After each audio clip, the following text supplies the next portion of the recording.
6-Minute English. From BBC Learning English.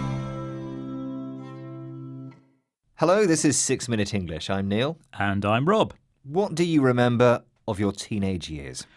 Oh, I was a nightmare. I was rude to my parents, always stayed out late, never did my homework, hung out with the wrong people, and made lots of bad decisions. How about you, Neil? Well, much the same, really. People always say that about teenagers, don't they? That they go through a period when they're out of control and behave badly. But apparently, it's not their fault. At least, not directly.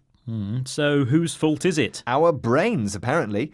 Teenagers' brains are still developing in areas that control behaviour, which could mean that you can't blame them for acting the way they do. Before we find out more, let's have our question. There have always been teenagers, but when was the word teenager first used to refer to the 13 to 19 age group? Was it A, the 1920s, B, the 1930s, or C, the 1950s? Any ideas, Rob? Well, I think it came along around the time of rock and roll, so that would have made it the 1950s. That's my guess. I'll have the answer later in the programme. Sarah Jane Blakemore from University College London specialises in the workings of the brain, particularly the teenage brain. Recently, she was a guest on the BBC radio programme The Life Scientific. She explained that the understanding that the brain is still developing during the teenage years is quite new. When does she say the first research came out?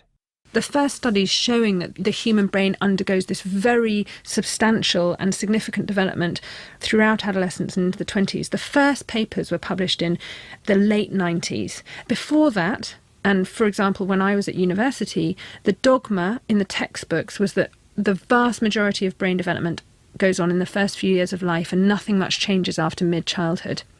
That dogma is completely false. So, when did the research into the teenage brain come out? Surprisingly, it wasn't until the late 1990s. This was when she said that the first papers on this subject were published.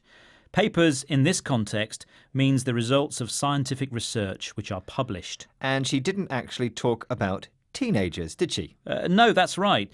She talked about the period of adolescence. This noun, adolescence, is the period when someone is developing from a child into an adult, and it more or less is the same as the teenage years. What I found interesting was that before the 1990s, people believed something different about the way our brains develop. Yes, Professor Blakemore said that the dogma had been that our brains are mostly fully developed in early childhood, long before adolescence. Dogma is a word used to describe a strong belief that people are expected to accept as true. So our brains are still developing much later than was originally thought. What does this tell us about teenage behaviour? Of particular interest is an important part of the brain called the prefrontal cortex. Here's Professor Blakemore again. What excuse can she give for teenagers who don't get their homework done in time? The prefrontal cortex is the part of the brain right at the front, just behind the forehead, and it's involved in a whole range of very high-level cognitive tasks such as decision-making and planning. We know that this region is undergoing very, very large amounts of development during the adolescent years. And so in terms of the expectations that we place on teenagers to, for example, plan their homework might be too much, given that we know that the region of the brain that's critically involved in planning is not developed yet. So the prefrontal cortex is important in cognitive tasks. What are those, Rob? A cognitive task is one that requires conscious thinking and processing, such as making decisions and planning. It doesn't happen automatically. You have to think about it. So in the adolescent years, this part of the brain is not fully developed. Note the adjective form here of the noun we had earlier, adolescence. So this gives a good excuse for not doing your homework. I wish I'd known that. I used to say that I'd left my homework on the bus or that the dog had eaten it.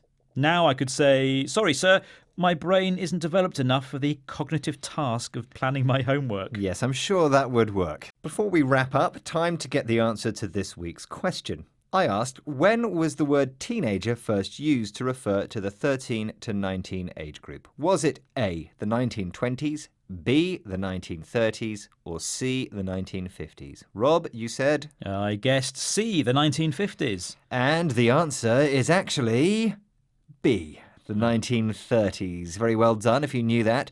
Now, a quick review of today's vocabulary. Adolescence is the noun for the period of change from child to adult, and the adjective is adolescent. This same word is also the noun for someone who is in the teenage period. So an adolescent might be responsible for adolescent behaviour in his or her adolescence. Exactly. Papers is the word for published scientific research. Dogma is strongly held beliefs that are not challenged. The prefrontal cortex is an important part of the brain which deals with cognitive tasks. And cognitive tasks are mental processes that require active thought and consideration, such as planning and making decisions. Well, my decision-making skills tell me that it's time to finish. Well, your skills are working well, Neil. We may be going now, but you don't need to. You can listen or watch us again and find lots more Learning English materials on our social media platforms. You can also visit our website at bbclearningenglish.com. See you soon. Goodbye. Goodbye. 6 Minute English. From BBC Learning English. Thanks for watching, everybody. Did you enjoy that? Of course you did. Now, for more stuff like that, all you need to do is subscribe and leave a comment down here. And there's plenty more of this type of thing over here. Don't forget, don't forget, don't forget.